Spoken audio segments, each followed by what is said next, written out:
सर्वात शेवटच्या व्यक्तीपर्यंत अन टू द लास्ट शिक्षणाची गंगोत्री घेऊन जाण्याचा प्रयत्न केला, असे आपल्या सर्वांचे आदरणीय आणि प्रेरणास्थान बापूसाहेब आचार्य गजाननरावजी गरुड, तसेच विद्येची देवता माता सरस्वती यांच्या प्रतिमांचं पूजन करायचंय।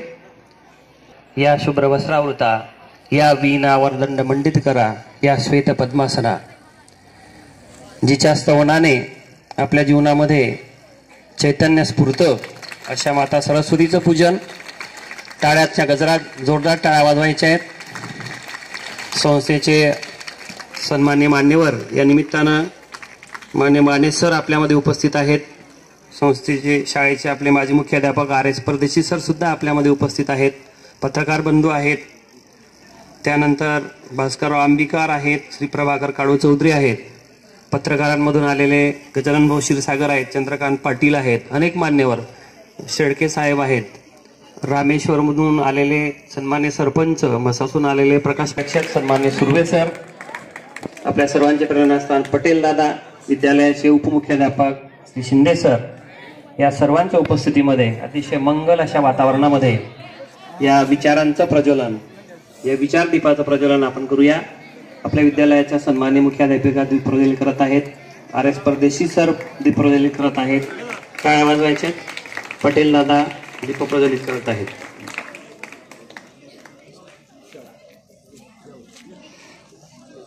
आणि सर्व मान्यवरांना मी विनंती करेल की त्यांनी व्यासपीठावर यायचंय, व्यासपीठावर स्थानापन्न व्हायचंय।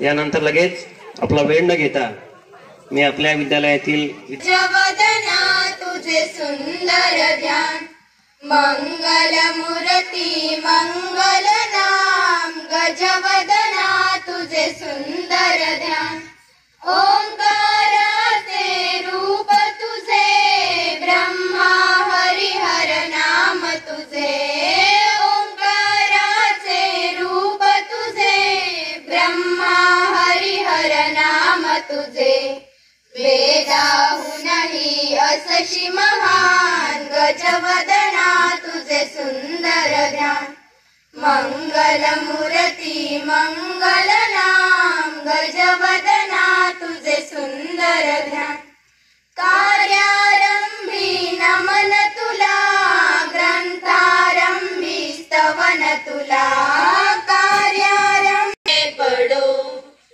चरणी कमल हे फुलांचे पडो, आज उजळला भाग्याचा दिन, थोर आले जनदारी, आज मनाला हर्ष झाला या विद्या मंदिरी, हा शुभ मार्ग, हा शुभ मार्ग आम्हाला मिळो, चरणी कमल हे फुलांचे पडो, चरणी कमल हे फुलांचे पडो। सर्वांनी स्वागत करायचंय। सरीकडे बघा।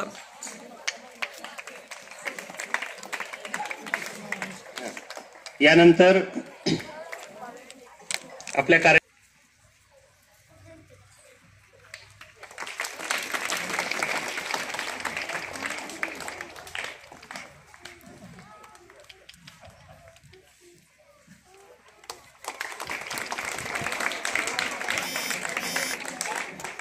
धन्यवाद सर। या पुष्पगुच्छ देऊन होतोय, सर्वांनी टाळ्या वाजवायच्या।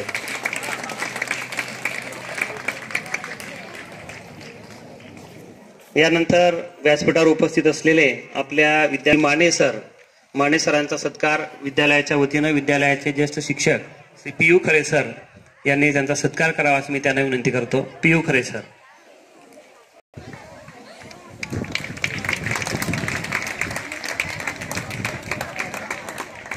चेअरमन श्री प्रभाकर काळू चौधरी यांचा सत्कार विद्यालयाचे ज्येष्ठ शिक्षक श्री RS चौधरी सर, विद्यालयाचे ज्येष्ठ शिक्षक श्री गुजर दादा यांनी करावा असं मी त्यांना विनंती करतो।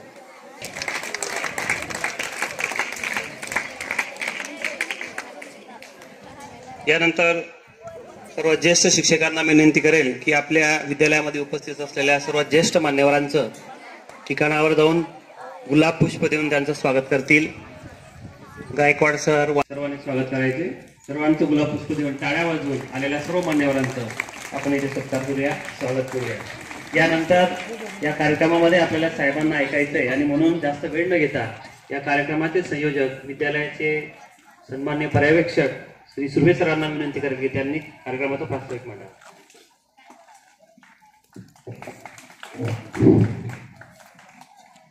आपल्या कार्यक्रमाचे अध्यक्ष विद्यार्थी बड़े बड़े सावधान, आराम से, आवाज नका.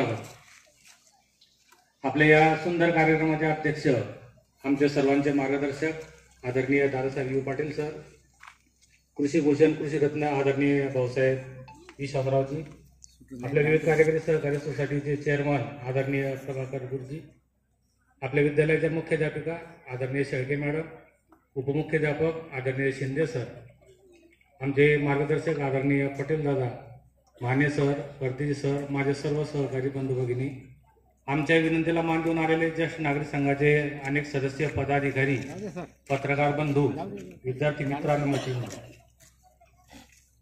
आपल्या या कार्यक्रमात द्वितीय पुष्प माननीय प्राध्यापक डॉक्टर इंद्रजित नारायणराव भालेराव या संस्थेचा या ठिकाणी उपस्थित असलेले आपले प्रमुख वक्ते प्राध्यापक वाना आंधळे सर, गावातील विविध संस्थांचे पदाधिकारी, मान्यवर, उपस्थित सर्व शिक्षक बंधू आणि विद्यार्थी मित्र, मराठी भाषेला अभिजात भाषेचा दर्जा प्राप्त व्हावा यासाठी, मराठी भाषेचा अभिमान वाढवावा यासाठी संत ज्ञानेश्वरांपासून तर आजतागायत अनेक मराठी साहित्यिकांनी प्रयत्न केले. मराठी भाषेचा गौरव व्हावा, मराठी भाषा ही सर्वदूर परिचित व्हावी यासाठी या सर्व साहित्यिकांनी प्रयत्न केले. अशाच प्रकारचे प्रयत्न आपल्या खानदेशचे भूषण असणारे प्रसिद्ध कवी, गझलकार, ललित लेखक मान्य प्राध्यापक श्री वाना आंधळे सर यांची सुद्धा आहे. यांचा सुद्धा यामध्ये सुद्धा सिंहाचा वाटा आहे असं म्हणायला हरकत नाही. सर हे धरणगाव येथील वरिष्ठ महाविद्यालयामध्ये प्राध्यापक म्हणून कार्यरत होते. जवळपास 35 वर्ष त्यांनी अध्यापनाचे काम केले. त्या ठिकाणी उपप्राचार्य पद सुद्धा त्यांनी सांभाळलं आणि 2021 साली सर सेवानिवृत्त झाले. मराठी भाषेसाठी गेल्या 4 दशकापासून काव्य, समीक्षा व ललित लेखन सर करीत आहे. मराठी भाषेतील महाराष्ट्रातील नामवंत अशा दिवाळी अंकांमध्ये सरांच्या 500हून अधिक अशा प्रकारच्या कविता प्रसिद्ध झालेल्या आहेत.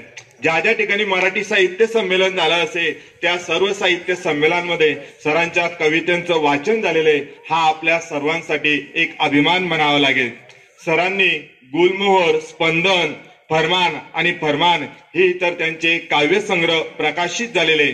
एवढे प्रकाशित होऊन झाले नाही तर अनेक अभ्यासक्रमांमध्ये म्हणजे शालेय अभ्यासक्रम असतील, विद्यापीठाचे अभ्यासक्रम असतील, या अभ्यासक्रमांमध्ये सुद्धा सरांच्या कविता समाविष्ट झालेले.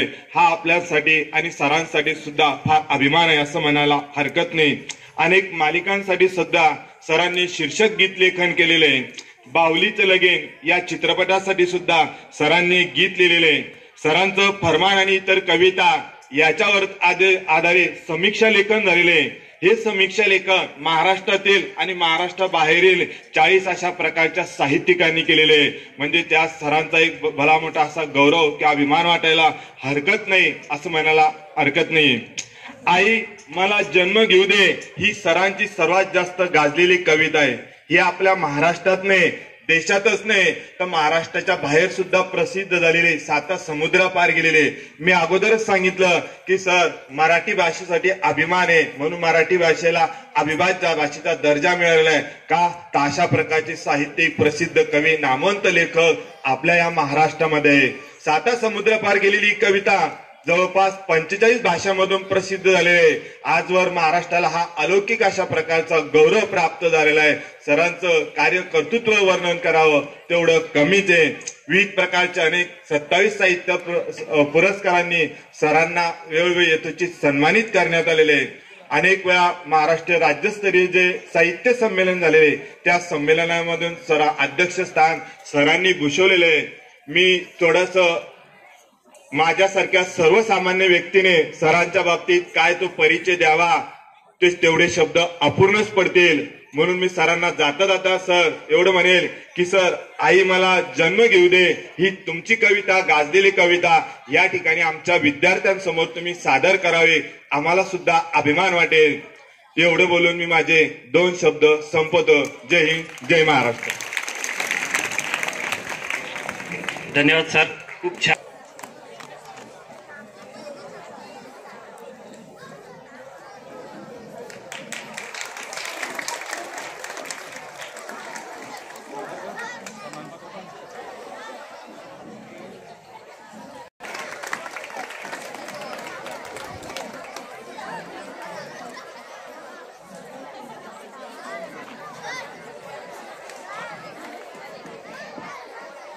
या कार्यक्रम विनम्र अभिवादन. आपण मराठी भाषेचे विविध प्रकारचे साहित्य निर्माण करून आपण तिला समृद्ध केले.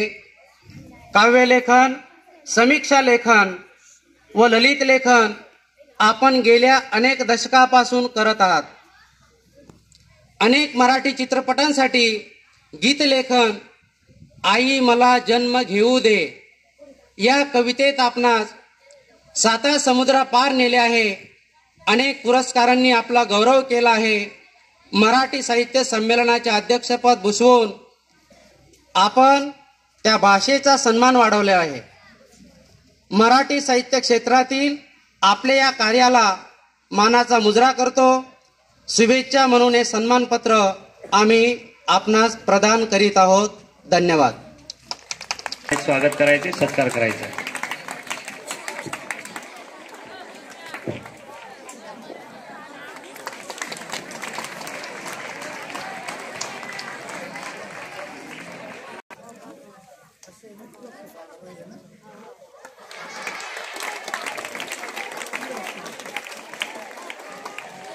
लेखिका यांनी करावास मी त्यांना विनंती करतो. साक्षी नरेंद्र पालीवाल.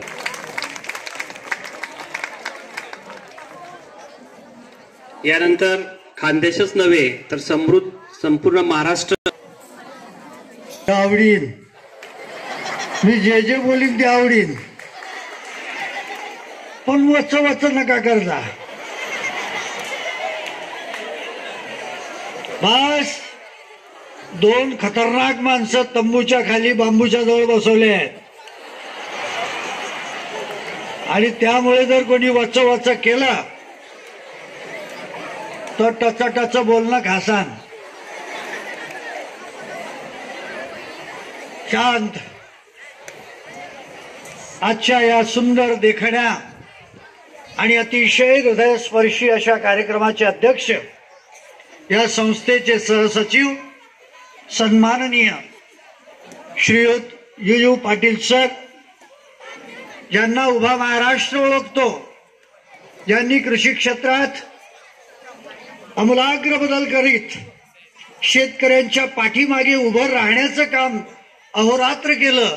ते कृषीभूषण, ते खानदेशभूषण, खानदेश रत्न कितीतरी बिरुदावलीनं गौरवावं असं माझं श्रद्धास्थान आदरणीय गुरुतुल्य विश्वासराव पाटील सर,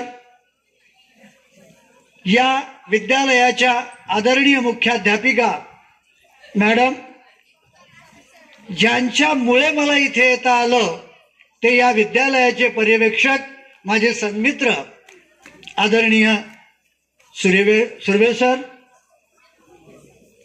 या विद्यालयाचे सर्व अध्यापक बंधू भगिनी, या गावातून काही माता भगिनी आलेल्या आहेत खास ऐकण्यासाठी, तुमच्यासाठी सुद्धा बोलणार आहे.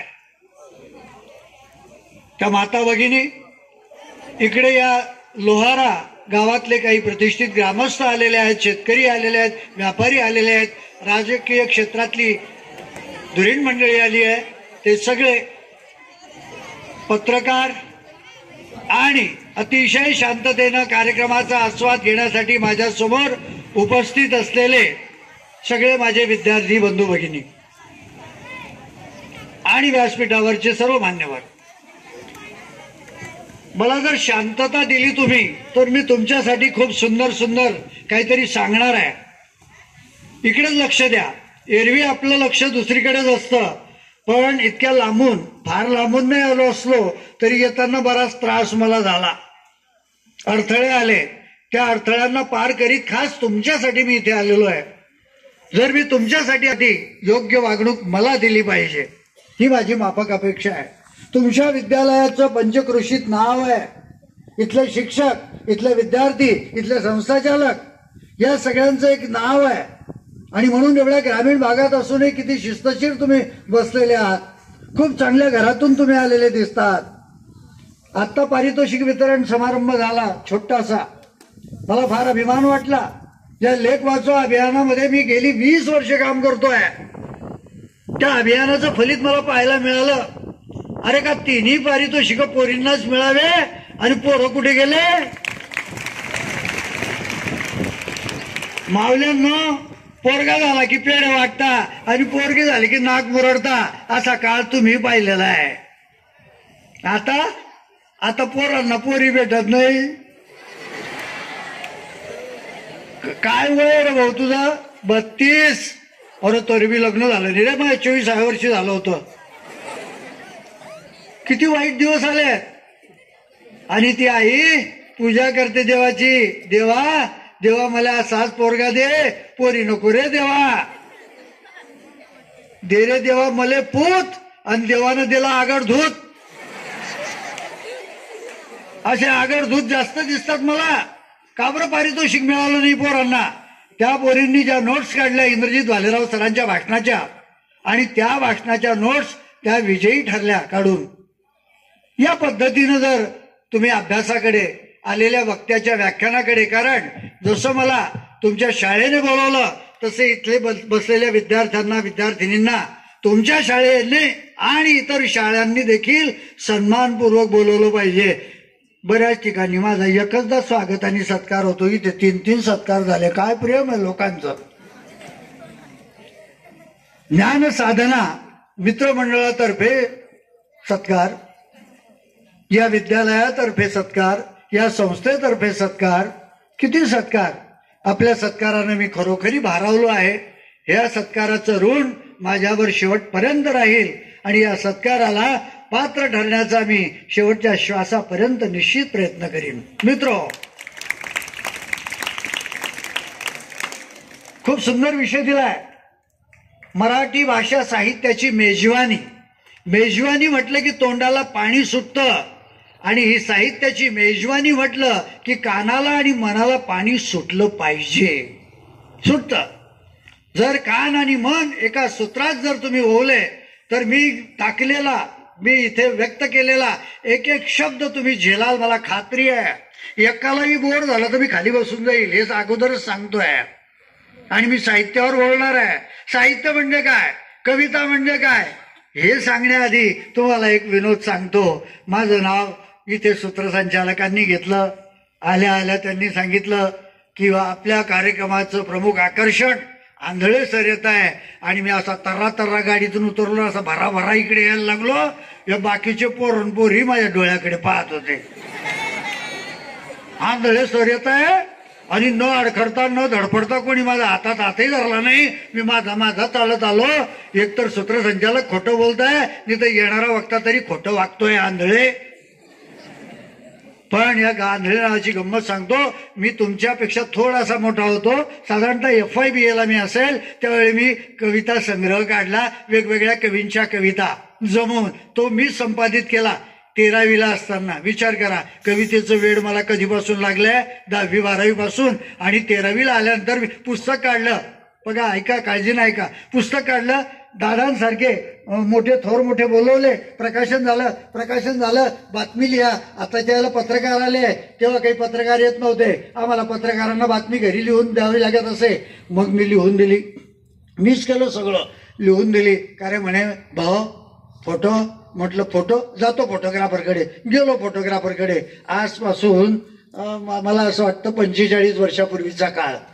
तर फोटोग्राफर म्हणे फोटो जळगावला धुण्यासाठी जातात, आता नाही मिळणार, 8 दिवसांनी मिळेल. तसाच बोंबलत आलो पत्रकाराच्या घरी. म्हटलं फोटो 8 दिवसाने. म्हणजे बातमी बाशी होऊन जाईल. बाशी, मी शिळे हा शब्द वापरला नाही, तुम्हाला पटायला पाहिजे ना. आपल्यातलाच माणूस आहे, काही परका नाही आहे. मग बाशी होऊन जाईल, मग बातमी छापून येणार. आणि माझा आग्रह होता की बातमी छापून आली पाहिजे, आयुष्यातली पहिली बातमी छापून आली. मस्तपैकी आनंद झाला, इतका आनंद झाला की तुम्हाला काय सांगू. बातमी आली कॉलेजमध्ये, बातमी आली. पोरांना सांगितलं, म्हटलं बातमी आली कालच्या कार्यक्रमाची. अरे अभिनंदन, वाना, माझं नाव वाना. पोरींना सांगितलं बातमी आली बरं, कॉंग्रॅच्युलेशन्स. हा, पोरांनी बी अभिनंदन, यांनी कॉंग्रॅच्युलेशन. आनंद. घरी आलो, पेटीमध्ये ठेवून दिला पेपर, आनंदात झोपलो की आपली बातमी आली आयुष्यातली पहिली. आणि 8 दिवसांनी एक पत्र आलं. तेव्हा पत्र, हा फोन नव्हते ना, मोबाईल नव्हते, पत्र आलं. पत्र होतं एका पोरीचं. अरे काय शहाणी पोर आहे. पोरीचं म्हणजे कॉलेजमध्ये शिकणाऱ्या परक्या गावाच्या पोरीचं. तिने वाचली असेल ना बातमी. आणि ती बातमी, ते पत्र वाचल्याबरोबर बाप रे, थंडागार झालो. हिवाळ्याचे दिवस होते, घाम फुटला. काय होतं असं बातमीत काय होतं ते नंतर सांगतो. पोरगी काय बोलली ते सांगतो. खरं म्हणजे हे वाईटच आहे. पत्रात लिहिलं तर खरं म्हणजे हे वाईटच आहे. म्हटलं आपण इतके चांगले नाही, वाईट का बरं म्हणते.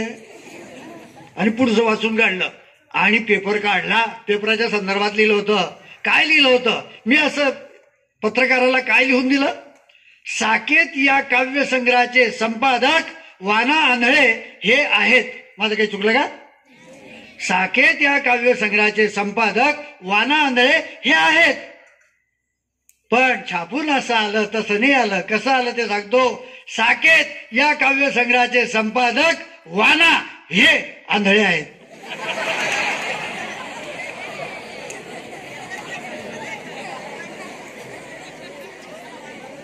तो तिकडचा हे इकडे पडल्यामुळे केवढा अनर्थ झाला.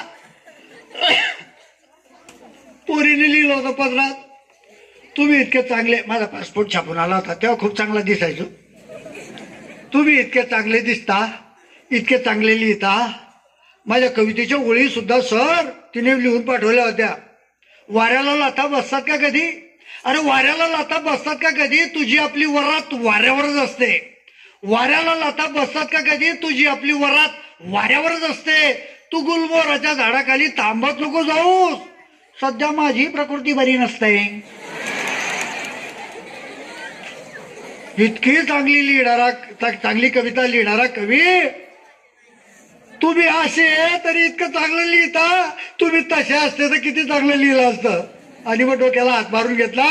ताई माझा हे इकडचा इकडे पडला, मला दिसतं ग, आंधळे माझं आडनाव आहे, वाना हे आंधळे आहेत असं समजू नको.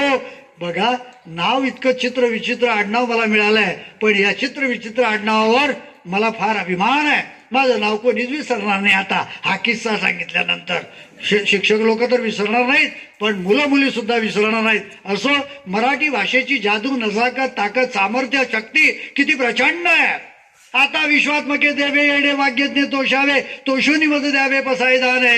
जे खळांची व्यंकटी सांडवता या सत्कर्मी रती वाढो, भूता परस्परे जोडो मैत्र जीवांचे. अरे दुरितांचे तिमिर जावो, विश्व स्वधर्मे सूर्य बाहो, जो जे वांछिल तो ते लाहो प्राणी जात. बघा विश्वाच्या देवाला गवसणी घालणारी प्रार्थना वयाच्या 16व्या वर्षी लिहून काढणारा हा प्रज्ञा सूर्य ज्ञानदेव काय ताकदीचा आहे. जर मराठीची ताकद प्रारंभीच एवढी मोठी असेल, नदी उगम छोटा असतो पण पुढे तिचं पात्र विशाल होत जातं. पण इथे उगमच इतका मोठा आहे तर पुढे विशालतेचं काय तुम्ही आम्ही आज अनुभवतोय. किती विशालता आली आहे मराठी साहित्याला. आणि अशा साहित्याची मेजवानी मी घेऊन आलेलो आहे. पण ही मेजवानी सांगत असताना इथे बसलेला प्रत्येक जण कवी आहे. प्रत्येक मीच एकटा कवी नाही आहे. फक्त फरक एवढा आहे की मला शब्द पकडता येतात, तुम्हाला पकडायला जातात ते सुटून जातात. तुम्हाला पकडता येत नाही, एवढाच काय तो फरक आहे. तुम्ही मी सगळ्यांनी आम्हाला कविता कधी भेटली, मला कविता कधी भेटली माहितीये का. तसं नाही रे, कविता म्हणजे कविता पुस्तकातली. तो म्हणतो हा असा करतोय तिथून, कविता कधी भेटली. काय पोर हुशार. पुस्तकातली कविता मला कधी भेटली. मी आईच्या पोटात होतो. आईच्या पोटात. आपला आईच्या उदरातूनच आपला सगळ्यांचा जन्म झालेला आहे. आणि आई वडील घरी बालभारतीचे पुस्तक. कोणाचे ग कोणाचे सुंदर डोळे कोणाचे, पाण्यातील माशाचे की माझ्या बाळाचे. आणि मला आनंद व्हायचा आईच्या पोटात. अरे वा, आई आपल्या डोळ्याचं वर्णन करते. पाण्यातील माशाचे की कोणाचे इतके डोळे सुंदर आहे. तो भाग सोडा की माझा जन्म झाल्यानंतर समज आल्यानंतर आई किती खोटं बोलत होती. सुंदर डोळे कोणाचे, आपण तर आंधळे कुळात जन्माला आलोय. पण ती आई आहे. आईला आपलं बाळ कसं काय असे ना सुंदर वाटतं. किती सुंदर वाटतं. वारे माझा रणबीर कपूर अशी म्हणते ना आई, किती सुंदर दिसतोय तू. आता आमच्या वेळेला आई असं म्हणायचे, वारे माझा राजेश खन्ना, अमिताभ बच्चन, आता रणबीर कपूर. बरोबर. तसं आईला आपलं बाळ सुंदर वाटतं. मग हे सुंदर बाळ, हे सुंदर डोळे, हे वर्णन मी पहिल्यांदा कविता ऐकली आईच्या पोटात. तुम्ही म्हणाल काही सांगता का, माईक मिळाला म्हणून काय बी म्हणता का. अभिमन्यूची कथा डोळ्यापुढे ठेवा. मी ऐकलं होतं, तुम्ही ऐकलं नाही, हा तुमचा दोष आहे. पण मी ऐकलं होतं. आई गुणगुणत होती. झालं बा ती गुणगुण. तिथे माझ्या हृदयात, माझ्या रक्तात, माझ्या श्वासात कविता अवतरली, कविता रुजली. तिची मुहूर्तमेढ झाली, तिची पेरणी झाली आईच्या मुखातनं. आणि नंतर माझा जन्म झाला. जन्म झाल्यानंतर 5 दिवसाची काय असते, 5वी. आणि 5वीला माझे वडील शिक्षक असल्यामुळे त्यांनी कीर्तनाचा कार्यक्रम ठेवला आणि कीर्तनकारांनी सुरू केला अभंग. मी आईच्या बाजेवर कुशीत पहुडलेलो. माझं 5 दिवसाचं वय. आणि माझ्या कानावर काय पडलं, कुळी कन्या पुत्र होती जे सात्विक तयाचा हरिक वाटे देवा. तुकोबारायांचा अभंग. कुळी कन्या पुत्र, ज्या कुळात सात्विक पोरोपोरी जन्माला येतात त्या कुळाचा आनंद प्रत्यक्ष परमेश्वराला होतो. मला बरं वाटलं की अरे मी अशा कुळात जन्माला आलो की माझ्या जन्मानं आनंद पेरला जातोय सर्वत्र पंचक्रोशीत. तिथे भेटली मला दुसऱ्यांदा कविता. नंतर माझ्या आत्या माम्या मावश्या सगळ्या आल्या, माझं नामकरण झालं. तिथेही त्यांनी झोका दिला आणि सुख केलं आणि माझं नाव ठेवत गाणं म्हटलं. आणि असं करत करत मी का तेव्हा बालवाड्या अंगणवाड्या नव्हत्या, पण गल्लीवाड्या होत्या. गल्लीवाड्या म्हणजे काय, गल्लीमध्ये जमायचो आम्ही, मस्तपैकी लपंडाव खेळायचो, भोवरा खेळायचो, सगळे काही खेळ खेळायचो. आणि गाण्यांचे खेळ सुद्धा खेळायचो. गाणे म्हणायचो. कोणते, आईंग मिरिंग लवंगा चिरिंग, चिरता चिरता डुगडुग बाजा, गाई गोपी उतरला राजा. बघा ही सुद्धा कवितेची रुजवात. बघा आज गाणं हरवलंय, कविता हरवल्या. आज कोणी गाणं गुणगुणताना दिसत नाही. शिक्षक लोक आमचे प्रत्येकाच्या हातात मोबाईल. स्टाफ रूम मध्ये एकाचं तोंड खिडकीकडे तर एकाचं तोंड दरवाजाकडे, एकाचं तोंड भिंतीकडे. आणि असं असं असं सुरूच राहतं. इकडे पोरांचं सुरू, इकडे सरांचं सुरू, तिकडे पोरांचं सुरू. अर्थात तुमच्याकडे अजून मोबाईल नसतील अशी खात्री आहे. नका घेऊ मोबाईल, नका घेऊ. आमचे दिवस फार सोनेरी दिवस होते की ज्यावेळी मोबाईल नव्हते. संवाद होता. प्रत्येकाशी घरात जेवताना बोललं जायचं, बसताना गप्पा मारताना गप्पा केल्या जायच्या, खेळताना खेळ खेळले जायचे. आता ग्राउंडवर कोणी दिसत नाही. मोठी खंत आहे शिक्षक या नात्यानं. असो, पण ही गाणी आम्ही गायचो. माझ्या मामाचं पत्र हरवलं, सांगा कुणाला सापडलं. आता मामाच हरवलाय, पत्र तर लांबच, मामाच्या हातातही मोबाईल आहे. आणि त्यामुळे ते दिवस चालले गेले. ते दिवस सोडून गेले जेव्हा मुलं शिकायची. ते दिवस सोडून गेले जेव्हा मुलं शिकायची, उजळणीला घोकायची, आणि दिसल्याबरोबर गुरुजी कमरेमध्ये वाकायची. ते दिवस सोडून गेलेत. ते दिवस सोडून गेले. पाटी पेन्सिल बोलायची, नाकासमोर चालायची, अरे झाली चुकून चूक तर जमीन देखील हालायची. ते दिवस सोडून गेलेत. ते दिवस सोडून गेले. शाळा रोज सुटायची, पाटी देखील फुटायची, धूम टोकून पळताना मौज भारी वाटायची. ते दिवस सोडून गेलेत. ते दिवस सोडून गेलेत. ते दिवस सोडून गेलेत. पोरं खेळून थकायची, झोपेमध्ये बक्कायची, तरी सुद्धा पहाटेची शाळा नाही चुकायची. ते दिवस सोडून गेलेत. ते दिवस सोडून गेलेत. आई कान धरायची तरी प्रेम करायची, ऊब तिच्या कुशीमधली फक्त आता स्मरायची. मित्र हो, खरंच ते दिवस उडून गेलेत. काय सांगावं. पण जो कोणी कविता, कथा, कादंबरी, प्रवास वर्णन, एकांकिका, नाटक, ललित याचं वाचन जो ठेवत असेल ना, त्याला अजूनही तो आनंद परत मिळवता येऊ शकतो निश्चितपणे, जो मला मिळालाय. झालं काय, असं करत करत मी आता पहिलीत गेलो. वा, पहिलीतही मला भेटली कविता. बघा आई आकाशात सूर्य आला, पांघरून अंगावर भरदरीशला, निळ्याच्या नभाला खांब सोनेरी, मोती यांच्या लावी हात झालरी, मंद वारा जागवितो साऱ्या जगाला, म्हणत असे उठा उठा मित्र हा आला. कोण भेटलं मला? आई भेटली, सूर्य भेटला आणि सकाळ भेटली. सकाळ म्हणजे चैतन्याचं प्रतीक. काय संस्कारामध्ये सामर्थ्य आहे ना कवितेच्या. संस्काराची शिदोरी म्हणजे कविता आहे, संस्काराची खाण म्हणजे कविता आहे, संस्काराची जननी म्हणजे कविता आहे. अशी ही कविता मला काय कोणाला भेटून गेली इयत्ता पहिलीत. तसाच मी पटकन पास झालो, दुसरीत गेलो. अदाणा मी तुझी लेकरे, तू सर्वांचा पिता, नेमाने तुझं नमितो गातो तुझ्या गुणांच्या कथा. अरे चंद्र सूर्य हे तुझेच देवा, तुझी गुरे वासरे, अरे तुझीच शेते, सागर डोंगर, फळे फुले पाकरे, अनेक नावे तुला तुझे रे, 10 दिशांना घर, करशी देवा सारखीच तू माया सगळ्यांवर. खूप शिकावे, काम करावे, प्रेम धरावे मनी, हंस एवढी पूर्वी देवा हीच एक मागणी. काय कविता आहे, काय विचार आहे, काय संस्कार आहे. खूप शिकावे, काम करावे, प्रेम धरावे मनी. साने गुरुजी म्हणून गेले, शेजाऱ्यावर प्रेम करा. करतो का आपण शेजाऱ्यावर प्रेम? नाही करत.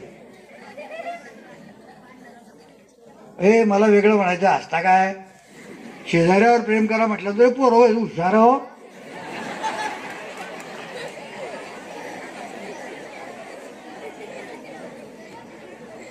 हा, इकडे लक्ष द्या. साने गुरुजी करील रंजन जो मुलांचे जडेल नाते प्रभूशी तयाचे, या मातीमधला हिरा, या मातीमधला हिरा, सोन्याची खाण. खरा तो एकची धर्म जगाला प्रेम अर्पावे, जगीच्या अर्थ अतिविकल जयांना गांजती सकल, तया जाऊन उठवावे जगाला प्रेम अर्पावे. काय सुंदर आहे, साधे सोपे सहजाविष्कारी शब्द आहे आणि या शब्दामध्ये आपल्या हृदयापर्यंत येण्याचं सामर्थ्य आहे. कवितेमध्ये ती ताकद आहे. असं करत करत मी तिसरीला चाललं जावं का हो. तिसरीला गेलो आणि तिसरीमध्ये मात्र 2 शिक्षक असे भेटले, एक विमलबाई जोशी आणि दुसरे कुंभार गुरुजी. विमलबाई जोशी अशा बांगड्या मागे करायच्या आणि ओवाळून हाणायच्या. मी बऱ्याचदा, कारण माझं गणित कच्चं होतं गुरुजी सर, माझं गणित फार कच्चं होतं. मी गणितामुळे इयत्ता 10वी नापास झालेला विद्यार्थी तुमच्या समोर वक्ता म्हणून बोलतोय. 7 विद्यापीठामध्ये माझ्या कविता अभ्यासल्या जात आहेत. कर्नाटकात अभ्यासल्या जात आहेत, गुजरातेत अभ्यासल्या जात आहेत, महाराष्ट्रात अभ्यासल्या जात आहेत, बालभारतीत अभ्यासल्या जात आहेत, योग भारतीत अभ्यासल्या जात आहेत. मुंबई विद्यापीठ, मराठवाडा विद्यापीठ, अमरावती विद्यापीठ, गुलबर्गा विद्यापीठ, बिदर विद्यापीठ, मुंबई विद्यापीठ, उत्तर महाराष्ट्र विद्यापीठ, PG पर्यंत असा हा अभ्यासक्रमातला कवी इयत्ता 10वी नापास झाला. गणितात नापास. मला गणितच जमेना आणि विमलबाई मारा शिवाय आहे ना. काय करावं गड्या, हे गणित कोणी काढलं असेल, संताप यायचा हो. अजिबात जमेना. मास्तरचा पोरगा तरी गणित जमेना. अजूनही कधी कधी पाठ दुखवतो मी, तर बायको म्हणते हे जुनं तुमचं दुखणं लय जुनं दिसतं. म्हटलं हा, पण तिला कसं काय सांगा का बरं दुखतं. ती म्हणे हा, आज एवढं नाव आहे ते आता 10वी नापास झाले होते. बाईच्या हातचा मार खाल्ला. बाईच्या म्हणजे मॅडमच्या.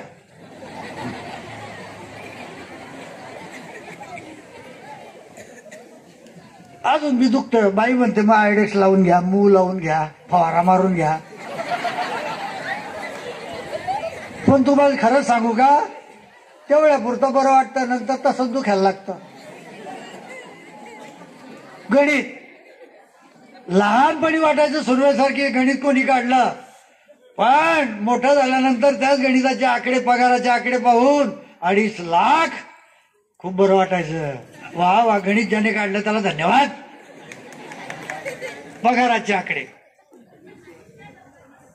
मित्र, विनोदाचा भाग सोडा, पण शिक्षकामध्ये मातृत्व असणं फार गरजेचं आहे, फार गरजेचं आहे. 35 वर्ष वरिष्ठ महाविद्यालयात मी सेवा बजावली आहे. एकही विद्यार्थी असा आज सापडणार नाही की जो आल्याबरोबर माझ्या पायाला हात लावणार नाही. इतका जीव ओतला मी, इतकं प्रेम केलं. मातृत्व असावं शिक्षकामध्ये. शिक्षकाला आई होता आलं पाहिजे. ज्या शिक्षकाला आई होता आलं ना, तो मृत्यूनंतरही तितकाच वंदनीय ठरतो, वंदनीय ठरतो. आधीच मराठीचा प्राध्यापक, त्यातल्या त्यात कवी म्हणजे भावनाप्रधान आणि मग मातृहृदयी. आणि म्हणून मी मुलांशी, एक मुलगा मोठा टार्गेट होता, त्याला म्हटलं इकडे, तो असा असा आला. म्हणे काय सर? म्हटलं तू चांगल्या घरातला दिसतो रे, तुझ्याकडून ही अपेक्षा नाही. 2च वाक्य, असा वरमला, असा शरमला, चांगल्या घरातला दिसतो, सुधारला, पुढे पोलीस झाला. आता रिटायर झाला. तो भेटायला आला होता, तुम्ही रिटायरमेंटला या असं सांगायला आला होता. मित्र, सांगायचा अर्थ असा की जे साहित्य, जी कविता, जो अभ्यास तुम्ही करताय तो डोळसपणे करा, कान मन उघडं ठेवून करा. बघा, तुमच्यातही असं देवत्व निर्माण होईल, तुमच्यातही मोठत्व निर्माण होईल. तुम्ही सन्मानाचे, सत्काराचे पाईक ठराल, पात्र ठराल. या कवितेनं मला खूप दिलं. कविता भेटली आईच्या उदरात. इयत्ता 3रीला 2 शिक्षक, एक विमलबाई जोशी ज्या मारायच्या, दुसरे कुंभार गुरुजी जे प्रेम करायचे. वर्गात आले गुरुजी की माझी शाळा म्हणजे कोणती? आदर्श बेसिक मराठी मुलांची शाळा, कासोदा, तालुका एरंडोल. कासोद्याच्या शाळेत मी शिकलो. आणि गुरुजी वर्गात आले की आई आल्याचा भास व्हायचा. आई ते म्हणायचे, थोडस अशुद्ध बोलायचे आमचे गुरुजी, ते खालतीकडचे होते, रावेर पट्ट्यातले. पोराई हो, आज मी तुम्हाला कविता शिकाडीन, मी म्हणीन मया मागे म्हणा. आम्हाला बरं वाटायचं. सरांचं ते तावडी बोलणं सुद्धा आम्हाला आवडायचं. झालं 3री पर्यंत हे गुरुजी भेटले. फार बरं झालं, फार बरं झालं. ते कविता कसे म्हणायचे मी म्हणून दाखवतो, काळजीने लक्ष द्या. तुमच्यातले बरेच लोक शिक्षक होणार आहे, शिक्षिका होणार आहे. कसे शिकवायचे? तत्पूर्वी एक मी सांगेल की प्रत्येक शिक्षकामध्ये एक चांगला वक्ता, चांगला नेता आणि चांगला अभिनेता असण्याची गरज आहे. वक्ता, नेता, अभिनेता या त्रिपुटीचा सुरेख संगम ज्या शिक्षकात असेल तो शिक्षक उजवा. वक्ता म्हणजे काय? धबधब्यासारखा बरसला पाहिजे. कोणतंच चिरोटं त्याने हातात घेता कामा नाही घ्यायचं. भाषण करायला जायचं. मी जर भाषण करता करता असं म्हटलं असतो की मी आता तुम्हाला कविता सांगणार आहे आणि मेजवानी देणार आहे, आणि मेजवानी जर अशीच खायचा, बरं जास्त नका खायचा. मी असं काही बाई स्वतःच्याच मनाशी पुटपुटत बोललो असतो तर थांबले असते का? इतकं माझ्या तोंडाकडे पाहत बसले असते का? नाही. कसा धबधब्यासारखा बरसला पाहिजे हा वक्ता. वाक्पटुत्व. नेता, नेता म्हणजे कोणता? जे हल्लीचे नेते त्यांच्याविषयी मी अजिबात बोलणार नाही. मित्र, शेतकरी आत्महत्या करतात, पोरांना पोरी मिळत नाही, तेही मरतात. वाईट वाटतं, घाम येतो, आणि तो शिगाडीतून आलेला असतो. तसा नेता नाही. मला टिळक, आगरकर, गोखले, महात्मा गांधी, सावरकर यांच्यासारखे नेते अपेक्षित आहेत. जर शिक्षकामध्ये नेतेपद असेल, नेतेपण असेल तर 100 डोक्यांचं नेतृत्व करताना तो गांगरत नाही. 100 डोक्यांना स्वस्थ शांत बसवतो हा नेता. अभिनेता बघा, तुमच्या प्रत्येकाच्या घरात टीव्ही येणार आहे. कोणाच्या घरातली बोटवर करा. अजूनही आम्ही महासत्तेकडे काही गेलो नाही. बरं, ठीक आहे. टीव्ही मध्ये सिरियल चालू असते, मालिका, आणि त्या मालिकातली नटी रडत असते कारण त्या नटीला असतो जाच त्रास सासूचा, नवऱ्याचा.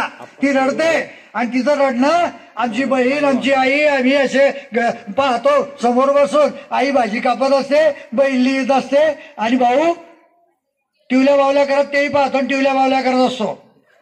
पण ती रडते आणि बहिणीच्या डोळ्यात अश्रू येतात. अशी करते ती पाहता पाहता. आई बी अशी करून घेते. त्या आईची बहिणीची का ती मावस बहीण असते? अजिबात नाही. पण काय ताकद आहे ना अभिनयामध्ये. अभिनयात ताकद आहे की तिचा अभिनय त्यांच्या हृदयापर्यंत जाऊन पोहोचला. शिक्षकामध्ये जर अभिनय असेल ना तर विद्यार्थी इकडची मान तिकडे करणार नाही. वर्गात झालं. वक्ता, नेता, अभिनेता. माझे कुंभार गुरुजी तिन्ही बाबतीत एकदम उंचीचे होते. कसे शिकवायचे इकडे लक्ष द्या रे. कवितेचं नाव आहे फुलपाखरू. साभिनय अभिनय सकट. अभिनय सकट. हा माईक इकडे ठेवता का? हा माईक इकडे ठेवता माईक.